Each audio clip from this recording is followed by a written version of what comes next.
Peace. Today is Monday the 30th. Making today's math. Understanding cipher.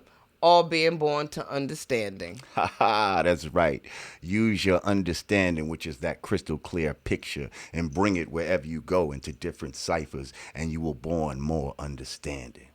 Peace to the gods and earths. Peace. Welcome back to the Godcast. I'm Lord Jamar. And I'm Digga. Yeah, we got our YouTube live people with us today. Word. Okay, which is something different. Shout out to all my super chat people in the place. Got Digga doing the math. Marcus Fields. That's right, we got Digga doing the math. Can we get a round of applause?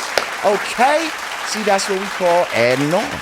You add on to your knowledge. I took something that was in my mind. I spoke it to you. You've got an understanding. Now you're able to make knowledge born. I'm almost 5. I'm at 7. Hey, 7's a great number. God number. 7's a God number. Anyway, how have you been, sister? I've been good, man. I've been good. A couple shout outs. I want to shout out my girl Kiana.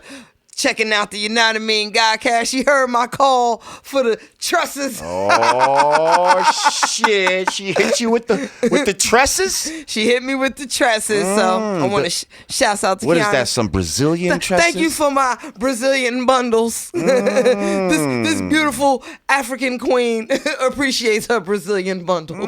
Well, it's looking very nice on you today. I like your purple and turquoise. Thank you. Attire. It's courtesy of Tariq Buds. This was actually for you. I'm sorry, it just didn't make it to you. Sorry.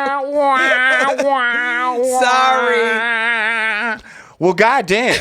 I'm getting stuff in the mail that I'm stealing my swag. That I'm supposed to be sharing. She literally stole my swag. Like, goddamn. They sent me this old little cute girl shirt. Like, oh, this is cute. I see the guy stuff. Like, I think I'm gonna tuck that one. Well, it's all good. I see it go with your nails and all of that type of shit. Yeah. Well, it's funny that you even bring up your tresses because, when we first started the show, we had a lot of things we were doing originally, and I wanted to try and keep certain things as a staple. Not to always do them every week, but as we were going on and just developing here in the new space, I think we started to get away from certain things. So one of the things I wanted to get back to today, actually, is the cartoon from my man Carlito Way 44. You know what I mean? Especially with the Nelly Fuller Jr. joints, okay? Right. Yeah, he's deep. My man Nelly Fuller Jr. is deep. So I actually ran across a cartoon today, and it actually builds on hair and tresses and shit like that. Oh, shit. So it's funny that you even brought that up, but I would like you to watch it, right?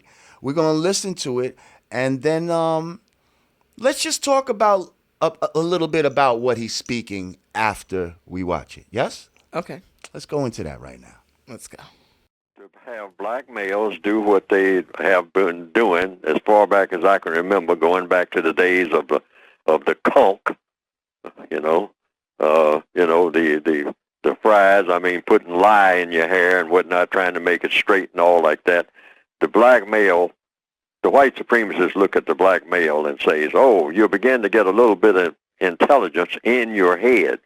Well, I'm going to take up all of your time now trying to train you to forget about putting something in your head. I'm gonna train you to worry about what looks like on your head. And so I'm going to concentrate on always having you just be absorbed, both black males and black females, with your hair. That's going to be your project in life. You're not going to be able to go to school. You're not going to be able to take care of anything. You're not going to be able to pay your bills because you are sitting up day and night making a hair plan, making blueprints for your hair. This is what you dark-skinned people should be doing. While we are making bullet trains and new airplanes and going under the bottom of the ocean and all like that, you are sitting in front of a mirror getting carried away about what type of rubber band to put on your hair to control it. And I will provide the rubber bands at a price.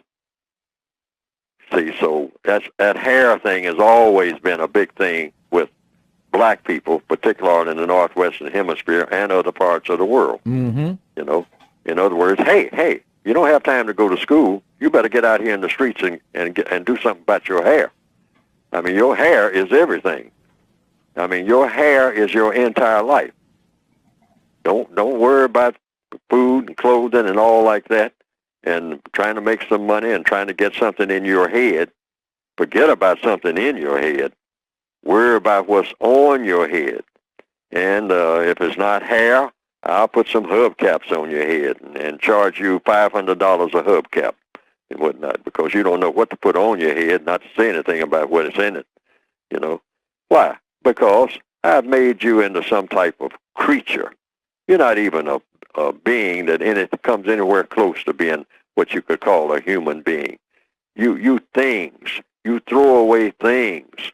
You're not even people. At one time I said that you weren't people. You were property. And that's basically what you are now. You're my property. So go on down there and sit in front of the mirror. I'll provide the mirror. I'll provide the hair oil. I'll provide the combs. And you sit there while I'm running the entire universe, and you fuss with your hair and make a great big deal out of it. You can't get to work in the morning on account of you got to get your hair fixed. You got to see that your braids are in place.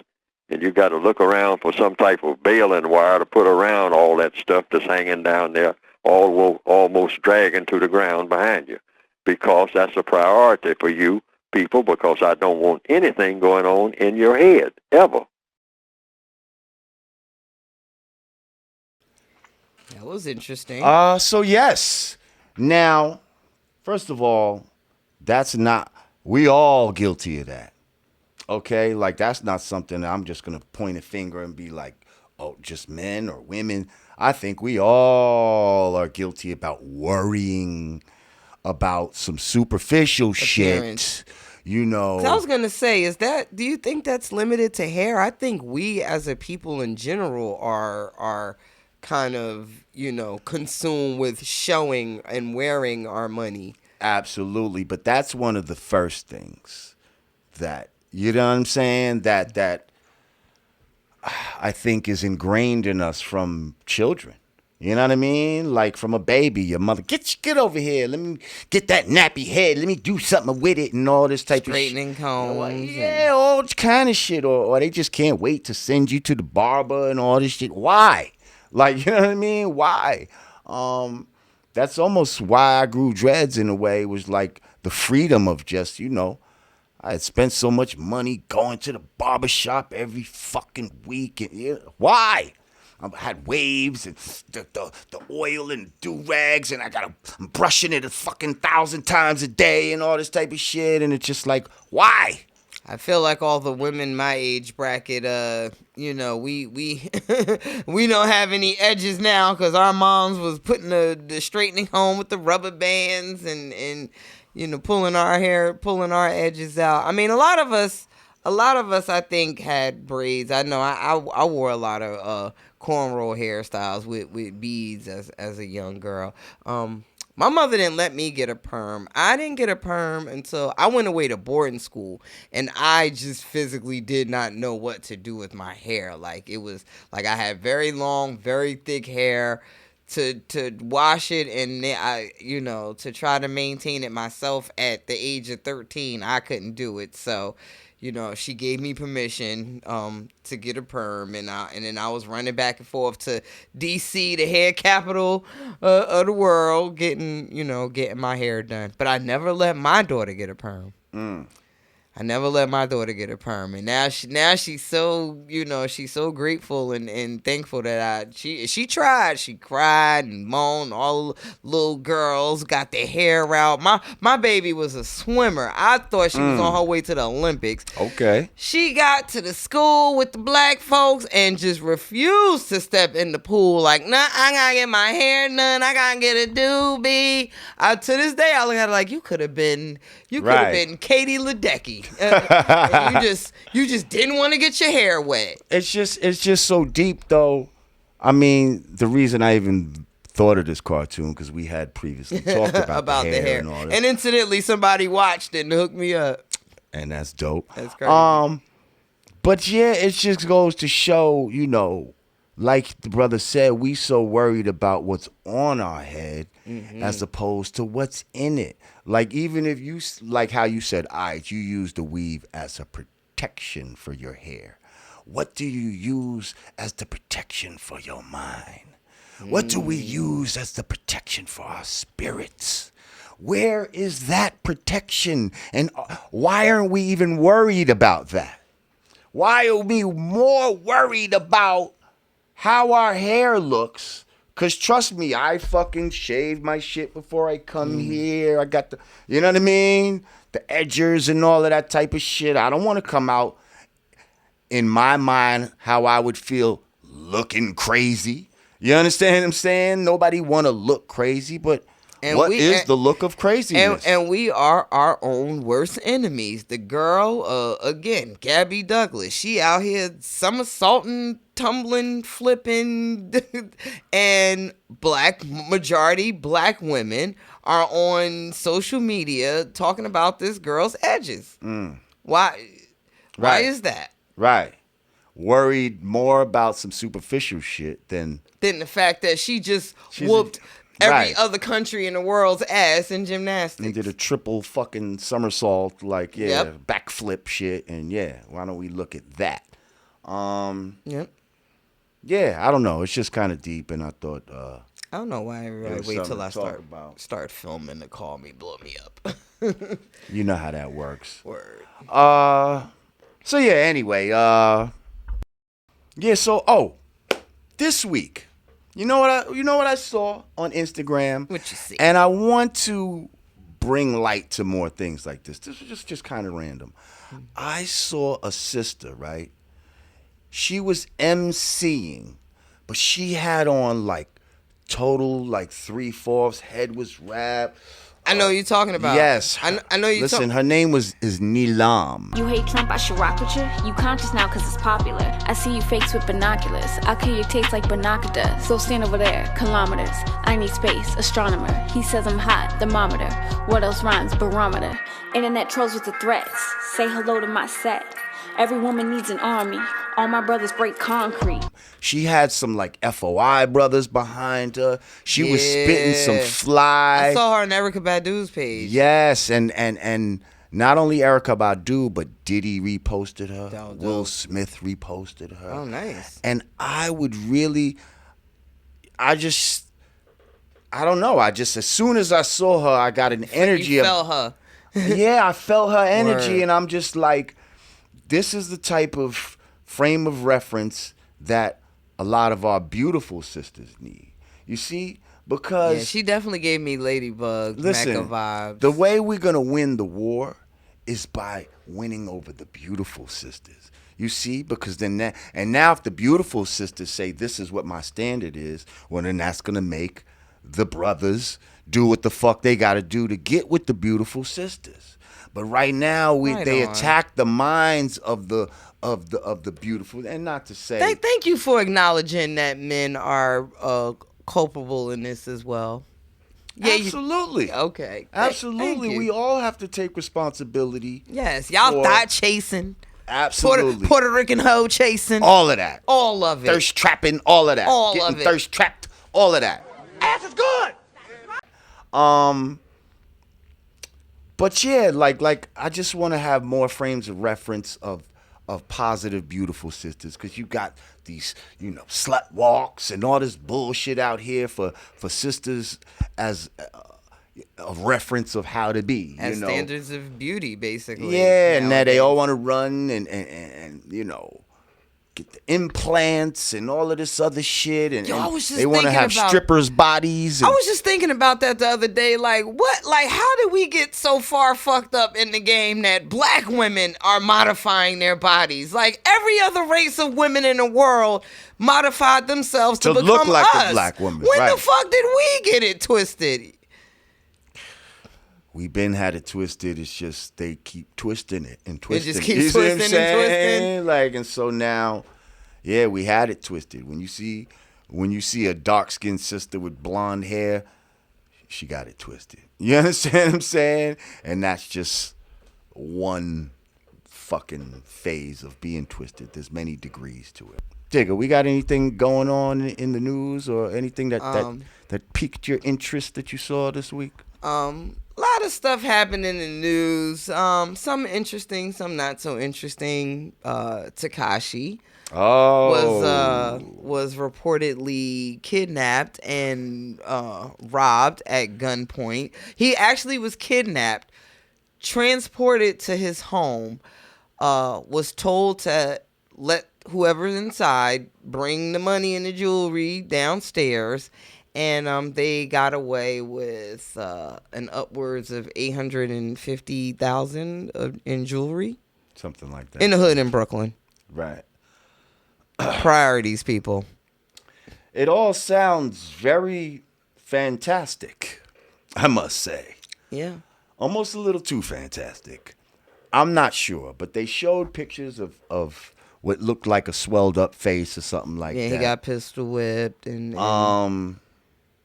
if it happened, I feel like a lot of people aren't surprised. I feel like he might be lucky that that's all he got away with. Right. With the shit that, it that seems like he's been trying to, exacerbate. Yeah, I don't really know. But then it's weird. Like, it's the same day that you dropping some music and all this type of shit. Like, is this the new way to try to sell records? You know what I mean? Like I don't know. I can't put anything past anybody in this generation anymore. It's just like the lengths that they go for what they call clout chasing is or trolling is ridiculous. We've had some case scenarios back in the day. There was the story of Gravy allegedly shooting himself in front of Hot 97. Oh, yeah? Basically, it was alleged that he kind of did some Cheddar Bob shit to himself. Word? I didn't hear that. Oh yeah. This was actually right before Notorious came out. So really, Notorious actually kind of helped him bounce back from that. But this was during his promoting his music wave. And it's funny. I did an episode of The Sopranos that me and Tretch were on, and my character, I guess, was supposed to be like a 50 Cent type of character who had actually got shot. So I'm in the hospital with Tony Soprano. Now, Tretch was supposed to be like my protege, okay? Somebody that was coming up after me. So he wanted he wanted to blow up. So one of the fucking gangster niggas was like, yo, I could shoot you. You know what I mean? We could set this shit up.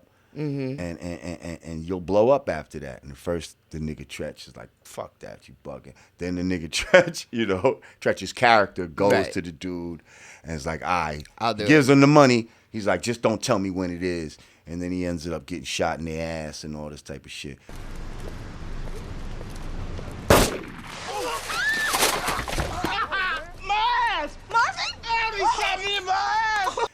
The name of the episode is called Fleshy Part of the Thigh. Wow. But yeah, apparently that happened. If it is a setup, I would just urge him to he thinks it was he thinks it was an inside job. Maybe not somebody that necessarily hangs with him on a daily, but maybe once upon a time. So I would just, I would urge him to just watch his surroundings. If you really got $850,000 of jewelry in the crib, man, get out the hood, bro. Get priorities, man. That's a whole house. The Cheddar breed jealousy, you know what I mean? Get your ass stuck up, whatever the fuck Big was saying in 10 Crack Commandments. Like, that's some real shit. Like.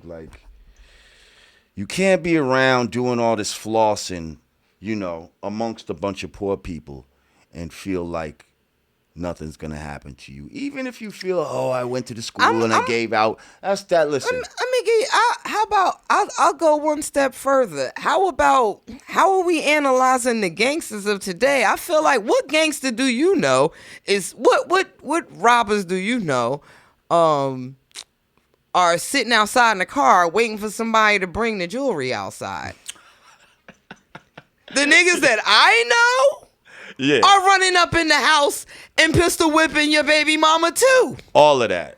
Or they definitely would have went inside with you. Like, come on, like, let's go. I was you just bought 850 grand worth of shit outside. Yeah, how I know there ain't more up there. Right. There ain't like, even no stone unturned. Who is sitting outside waiting for you to bring the shit outside? So new school gangsters. I don't know. I got new questions, school gangsters bruh. that's scared. They different. I mean, well, at the same time, you know, it's different times we live in. See, we didn't have cameras and shit to worry about, you know, when we walked the nigga up.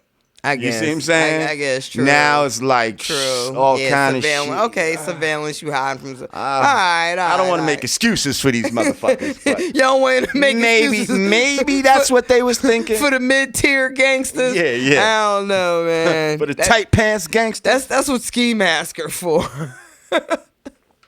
Yeah, well, but we're going to take a break. We're going to come back with a few more things going on. We're going to hit you maybe with a did you know? Like I said, we're going to try to get back to the roots of the show. And you're here, you know what I mean, Godcast. We'll be back. Peace.